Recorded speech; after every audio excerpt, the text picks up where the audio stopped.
दधानाकर पद्माभयमक्षमालकमण्डलु देवी प्रसिद्धि तुमयि ब्रह्मचारिणी अनुत्तमा। जय माता दी। जय Shri Krishna everyone, welcome back to my channel. Friends, Navratri का दूसरा दिन है और माँ दुर्गा की 9 शक्तियों का दूसरा स्वरूप ब्रह्मचारिणी का है। यहाँ ब्रह्मा शब्द का अर्थ तपस्या है।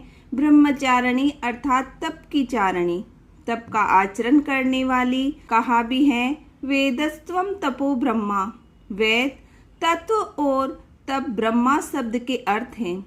ब्रह्मचारिणी देवी का स्वरूप पूर्ण ज्योतिमय एवं अत्यंत भय है। इनके दाहिने हाथ में जप की माला एवं बाएं हाथ में कमंडलू रहता है। अपने पूर्ण जन्म में जब ये हिमालय के घर पुत्री रूप में उत्पन्न हुई थी, नारद के उपदेश से इन्होंने भगवान शंकर जी को पति के रूप में प्राप्त करने के लिए अत्यंत कठिन तपस्या की थी। इसी दुष्कर तपस्या के कारण इन्हें तपश्चारिणी अर्थात ब्रह्मचारिणी नाम से अभिहित किया गया है। 1000 वर्ष उन्होंने केवल फल मूल खाकर व्यतीत किए। 100 वर्षों तक केवल साग पर निर्वाह किया था। कुछ दिनों तक कठिन उपवास रखते हुए खुले आकाश के नीचे वर्षा और धूप के भयानक कष्ट सहे।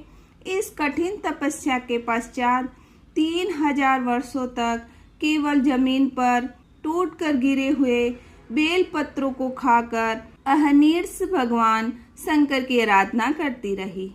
इसके बाद उन्होंने सूखे बेल पत्रों को भी खाना छोड़ दिया। कई हजार वर्षों तक वह निर्जल और निराहार तपस्या करती रही। पत्तों को भी खाना छोड़ देने के कारण उनका एक नाम अपर्णा भी पड़ गया। कई हजार वर्षों की इस कठिन तपस्या के कारण ब्रह्मचारिणी देवी का वह पूर्ण जन्म का शरीर एकदम क्षीण हो उठा और वह अत्यंत ही कृशकाय हो गई थी। उनकी यह दशा देखकर उनकी माता मेना अत्यंत दुखित हो उठी और उन्हें उस कठिन तपस्या से विरत करने के लिए आवाज दी, उमा, अरे नहीं, वो नहीं। तब से देवी ब्रह्मचारिणी का पूर्ण जन्म का एक नाम उमा ही पड़ गया था। उनकी इस तपस्या से तीनों लोकों में हाहाकार मच गया। देवता, ऋषि, सिद्धगण, मुनि सभी ब्रह्मचारिणी देवी की इस तपस्या को अभूतपूर्व पुण्य कृत्य बताते हुए उनकी सराहना करने लगे। अंत में पितामह ब्रह्मा जी ने आकाशवाणी के द्वारा उन्हें संबोधित करते हुए प्रसन्न स्वरों में कहा, हे देवी, आज तक किसी ने ऐसी कठोर तपस्या नहीं की थी। ऐसी तपस्या तुम्हीं से संभव थी। तुम्हारे इस अलौकिक कृत्य की चतुर्दिक सराहना हो रही है। तुम्हारी मनोकामना सर्वतोभावेन परिपूर्ण होगी। भगवान चंद्रमौली शिव जी तुम्हें पति रूप में प्राप्त होंगे। अब तुम तपस्या से विरत होकर घर लौट जाओ। शीघ्र ही तुम्हारे पिता तुम्हें बुलाने आ रहे हैं। माँ दुर्गा जी का ये दूसरा स्वरूप भक्तों और सिद्धों को अनंत फल देने वाला है। इनकी उपासना से मनुष्य में तप, त्याग, वैराग्य, सदाचार, संयम की वृद्धि होती है। जीवन के कठिन संघर्षों में भी उनका मन कर्तव्य पथ से विचलित नहीं होता है। माँ ब्रह्मचारिणी देवी की कृपा से उसे सर्वत्र सिद्धि और विजय की प्राप्ति होती है। दुर्गा पूजा के दूसरे दिन इन्हीं के स्वरूप की उपासना की जाती है। इस दिन साधक का मन स्वाधिष्ठान चक्र में स्थित होता है।